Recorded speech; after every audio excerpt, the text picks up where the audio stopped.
Hello student, welcome to software engineering class.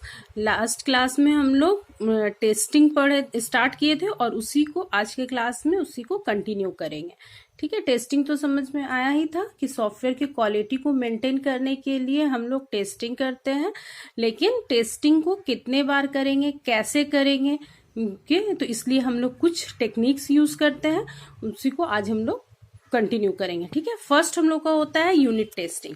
Unit testing focus on testing modules component independently based on implementation. Means क्या हुआ कि unit testing क्या करता है कि मॉड्यूल्स जो हम लोग का होता है उसको इंडिपेंडेंटली चेक करता है। हर ईच एंड एवरी मॉड्यूल्स को इंडिपेंडेंटली चेक करता है। यूनिट टेस्टिंग बेस्ड होता है हम लोग का कोड पे। ठीक है, कोड जो हम लोग लिखते हैं, कोड को हम लोग टेस्ट करते हैं with the help of unit testing. अब क्या होगा, internal code structure path includes complete coverage of the unit. Means कि मान लीजिए कि डिफरेंट मॉड्यूल्स में हम लोग का सॉफ्टवेयर बनता है। सॉफ्टवेयर को हम लोग मॉड्यूल्स में डिवाइड कर देते हैं, तो ईच एंड एवरी मॉड्यूल्स को जो हम लोग इंडिपेंडेंटली टेस्ट करते हैं, इसको हम लोग टेस्ट करते हैं यूनिट टेस्टिंग में। ठीक है, तो मतलब जब भी यूनिट टेस्टिंग का बात होगा तो आपको समझ जाना है कि ईच एंड एवरी मॉड्यूल्स को इंडिपेंडेंटली टेस्ट करना है। अब कैसे, जैसे कि मान लीजिए कि फर्स्ट हम लोग को एक फॉर्म बनाना है जिसमें कि लॉगिन पेज है। ठीक है, तो लॉगिन पेज में हम लोग यूजर आईडी और लॉगिन वो दे रहे। अब यूजर आईडी क्या होता है कि बहुत बार आप ऑनलाइन कुछ फॉर्म फिल करे या ऑनलाइन किसी प्रोडक्ट को आपको खरीदना है, कुछ भी ऑनलाइन करे, तो उसमें क्या होता है कि आपका यूजर आईडी पासवर्ड जो है वो वाला है, तो यूजर आईडी आपका बहुत बार ईमेल आईडी भी होता है।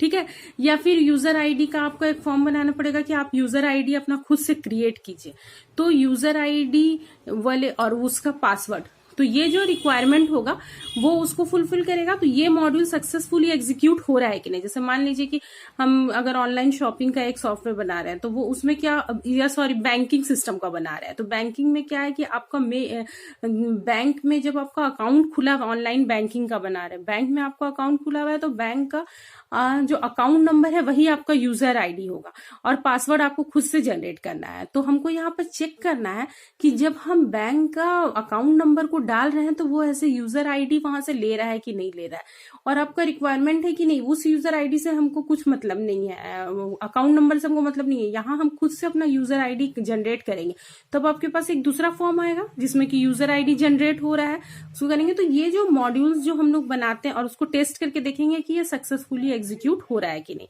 ठीक है, तो डिफरेंट मॉड्यूल्स को, एक एक मॉड्यूल्स को जब हम लोग चेक करते हैं तो उसमें यूनिट टेस्टिंग होता है। इसमें हम लोग का इंटरनल कोड सक्सेसफुली एग्जीक्यूट कर रहा है कि नहीं, स्ट्रक्चर, पाथ टेस्टिंग क्या होता है कि ईच एंड एवरी कंडीशन, जिसमें कि decision making condition, if else condition, ये सब आ रहा है कि मतलब कि इफ एल्स सही से कर रहा है कि जब आप यूजर आईडी पासवर्ड आप करेक्ट डाल रहे हैं, पासवर्ड मान लीजिए कि 8 कैरेक्टर का है। ठीक है, आप 8 कैरेक्टर ही पासवर्ड चेक करेगा कि आप 8 कैरेक्टर पासवर्ड डाल रहे हैं, उसके बाद ही वो जाए दूसरे पेज में, तो इसको टेस्ट करेगा। मान लीजिए कि अगर आप किसी पासवर्ड में है कि फर्स्ट लेटर हम लोग का कैपिटल होना चाहिए, ठीक है, उसके बाद एक नंबर होना ही चाहिए, वो नंबर, और बाकी सारा स्मॉल होना चाहिए।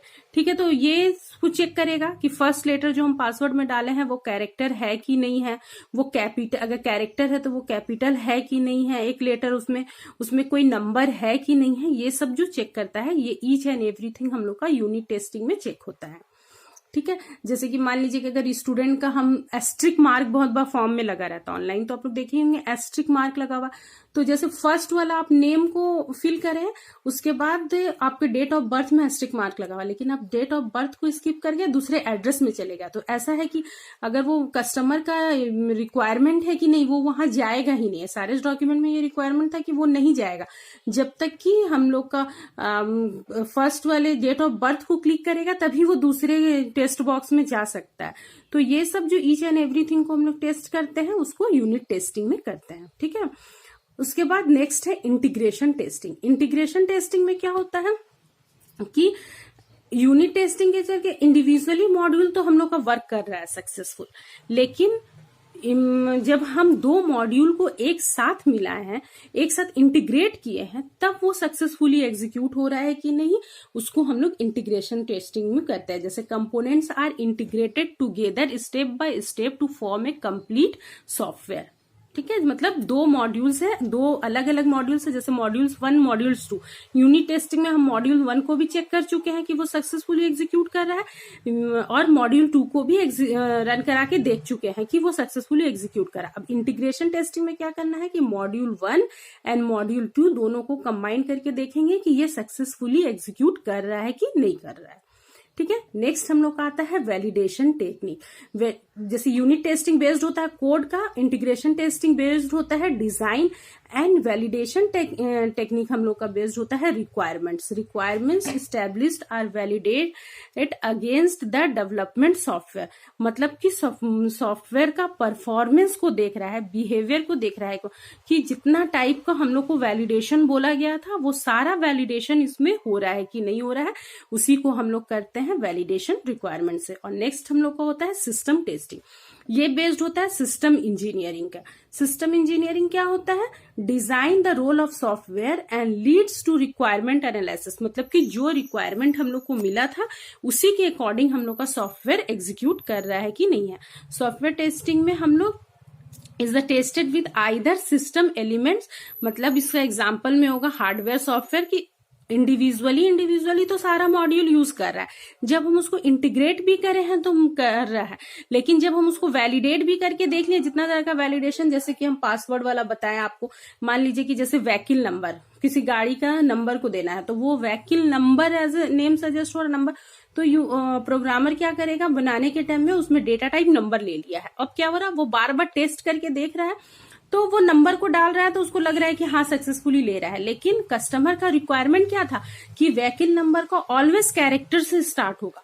अब क्या हुआ कि वो टेस्ट करने टाइम ये कैरेक्टर को देखा ही नहीं, तो वो जब टेस्ट करेगा तो ये तो उसको, जब हम लोग यूनिट टेस्टिंग किए तभी उसको पता चल जाएगा, यूनिट टेस्टिंग के बाद भी अगर नहीं पता चला है तो इंटीग्रेटेड टेस्टिंग में वो इस चीज को पकड़ लेगा, जब दोनों को ये करेगा तो एक साथ मिलाएगा तो ये सब चीज हम लोग देखते हैं। अब इसमें कि हार्ड वहां तक हो गया। अब हम लोग का हार्ड, जब हम लोग सिस्टम टेस्टिंग में करेंगे तो हार्डवेयर एंड सॉफ्टवेयर रिक्वायरमेंट्स, मतलब कि जिस हार्डवेयर प्लेटफॉर्म में, जिस रैम में या मदरबोर्ड जो सिस्टम का लगा हुआ है वहां पर ये सक्सेसफुली एग्जीक्यूट हो रहा है। ऐसा नहीं कि जो हम लोग का सॉफ्टवेयर है वो बहुत टाइम ले रहा है इंस्टॉलेशन में, वो तो नहीं है, वो सारे सॉफ्टवेयर को सपोर्ट कर रहा है कि नहीं कर रहा है, तो ये सब हम लोग करते हैं सिस्टम टेस्टिंग में। तो इस चीज का बहुत बार आप, जैसे कि राजीव मॉल का बुक भी जो आपका टेक्स्ट बुक्स दिया हुआ है उसमें भी यूनिट टेस्टिंग, इंटीग्रेशन टेस्टिंग और सिस्टम टेस्टिंग दिया है। वैलिडेशन टेस्टिंग को क्या किया, मर्ज कर दिया है सिस्टम टेस्टिंग के साथ, तो हम इसको अलग कर दिए थे कि आपको ज्यादा अच्छा से समझ में आ जाए कि वैलिडेशन टेक्निक होता क्या है हम लोग का।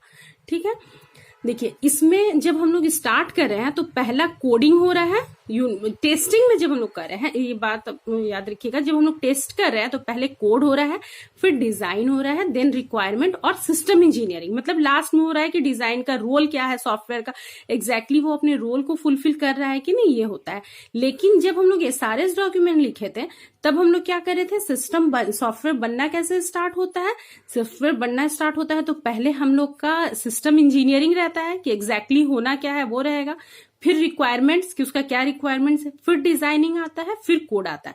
तो बहुत बार सॉफ्टवेयर को स्पाइरल टेस्टिंग भी बोलते हैं। अगर मान लीजिए आपको क्वेश्चन आ गया कि उसको डिफाइन करना है with the help of spiral testing, तो आप लोग यही कीजिएगा कि पहले अगर ये स्पाइरल में चलेगा तो क्या होगा, पहले यूनिट टेस्टिंग में हम लोग का यूनिट टेस्टिंग आ रहा है, फिर इंटीग्रेशन टेस्टिंग, वैलिडेशन टेस्टिंग और सिस्टम टेस्टिंग, फिर जब इसका स्पाइरल तो क्या हो रहा है, सिस्टम इंजीनियरिंग, रिक्वायरमेंट, डिजाइन और कोड।